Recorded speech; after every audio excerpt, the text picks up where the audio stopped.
المشهد عباره عن زوجه بتخش تلاقي جوزها في المشرحه، لقيت المخرج بيقول لي هنصور بكره في المشرحه. قلت له طيب ما نخش جوه المشرحه ومهاش ديكور. قال لي تخش جوه، قلت له خش جوه.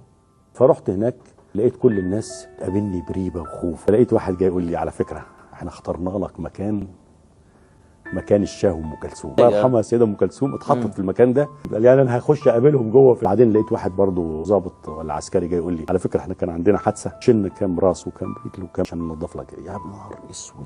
راح المنتج جايب كلنا 3 خمسات. دخلت جوه يعملوا بروفا مع سعاد، تيجي وتشوفني وبتاع، واكتم نفسي علشان اطلع متصلب. ساعه التصوير بقى قفلوا عليا، لقيت نفسي جوه لوحدي في ضلمه والنور داخل من كل حته، والشيء كان مزعج. وزي انت تذيع الحلقه دي، والفنانه سعاد حسني الله يرحمها عاشت، قعدوا سقفوا لها ونسوني جوه.